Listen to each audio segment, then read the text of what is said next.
High বন্ধুরা, আমি শান্তনু। আপনারা দেখছেন আমার ইউটিউব চ্যানেল বার্ড লাভার শান্তনু। বন্ধুরা, যেহেতু এখন বর্ষাকাল, কখনো বৃষ্টি হচ্ছে, কখনো রোদ উঠছে, এরকম ওয়েদারে পাখিকে কীভাবে সুস্থ রাখবেন সেই বিষয়ে একটি ভিডিও তৈরি করব।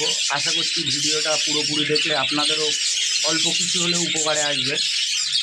যেহেতু ওয়েদারটা এখন কিছুটা ঠান্ডা ঠান্ডা ওয়েদার আছে, দেখবেন অনেক পাখি এই ওয়েদারে ঠান্ডা লেগে যায়, ঝিম ধরে বসে থাকে।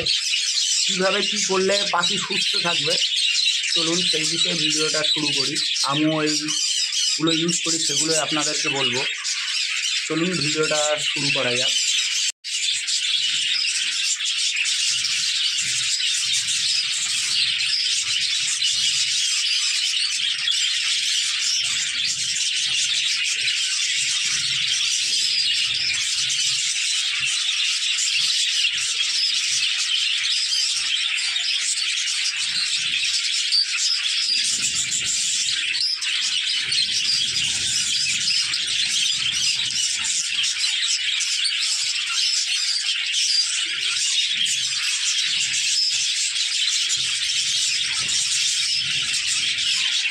বন্ধুরা, প্রথমে যেটা করবেন, পাখিকে যে জলটা দেবেন সেটা দেখবেন যেন সবসময় পরিষ্কার থাকে, যেন জলে কোনো নোংরা না থাকে, পাখিরা যেন জলে পটি করে না রাখে। সেই বিষয়টা আপনাকে প্রথমে ফলো রাখতে হবে, কেননা ওই নোংরা জল যদি পাখি খায় সেক্ষেত্রে পাখির ডায়রিয়া হতে পারে। দ্বিতীয়ত দেখবেন এই ওয়েদারে কিছু কিছু পাখি চুপচাপ বসে থাকে ঝিম ধরে, তাদেরকে কী করবেন, কী করলে সেই পাখিগুলো সুস্থ থাকবে। যেহেতু বদ্রি পাখি মোটামুটি সব কিছুই শাক পাতা খায়, আপনি মনে করলে রোজ সকালে তুলসী পাতা দিতে পারেন। তুলসী পাতা কিন্তু খুবই উপকারী। এতে অনেক পাখি যেসব পাখির অল্প ঠান্ডা লেগে থাকে, ঠান্ডাগুলো কিন্তু ঠিক হয়ে যায় তুলসী পাতা। আপনি মনে করলে রোজ সকালে তুলসী পাতা দিতে পারেন, কিন্তু পরিমাণে বেশি না, অল্প পরিমাণে রোজ দিতে পারেন বৃষ্টির ওয়েদারে। এতে পাখির কিন্তু আপনার ঠান্ডা লাগবে না, পাখি সুস্থ থাকবে। যদি দেখেন যে তুলসী পাতা দিয়েও কোনো কাজ হচ্ছে না, সেক্ষেত্রে আপনারা মক্স 250 কিংবা মক্স 500 ব্যবহার করতে পারেন।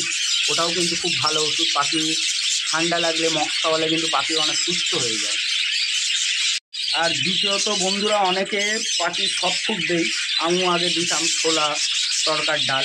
এই বর্ষার ওয়েদারে কিন্তু সেইগুলো বন্ধ রাখতে হবে, কারণ যেহেতু বাইরের ওয়েদারটা ঠান্ডা ওয়েদার, সেক্ষেত্রে কিন্তু সব ফুড দিলে কিন্তু পাখির ঠান্ডা লেগে যেতে পারে। আপনি মনে করলে একটু দিতে পারেন। ডিম সিদ্ধ করে ভালো করে কুড়মিতে কুড়ে ভাতের সঙ্গে মিশিয়ে দিতে পারেন, গরম ভাতের সঙ্গে। কখনো ঠান্ডা ভাতের সঙ্গে দেবেন না।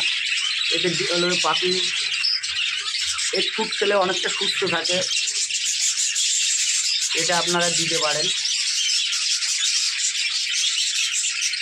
আর বন্ধুরা, পাখি বৃষ্টির সময় যেন বৃষ্টির জল পাখির গায়ে না পড়ে, কিংবা পাখি যে পাত্রে জল খায় সেই পাত্রে যেন বৃষ্টির জল না লাগে, সেদিকেও কিন্তু আপনাদেরকে ফলো রাখতে হবে।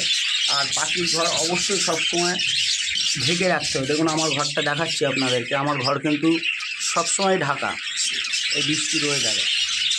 আর আপনারা যদি পাখির ঘর অন্ধকার থাকে, সেক্ষেত্রে এই সাদা ল্যাম্পগুলো, এগুলো কিন্তু পাখির ঘর গরম হয় না অতটা, এটা ব্যবহার করতে পারেন।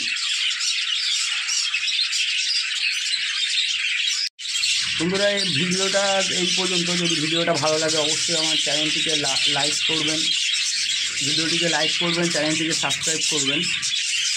আশা করব যে কথাগুলো বলেছি, পাখির যদি কোনো পাখির যদি হালকা ঠান্ডা লেগে থাকে, অবশ্যই এগুলো ইউজ করলে আপনার পাখি সুস্থ হয়ে যাবে।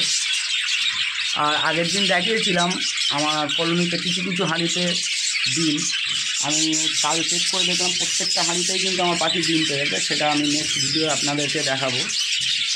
এখনকার ভিডিও এই পর্যন্ত। নমস্কার।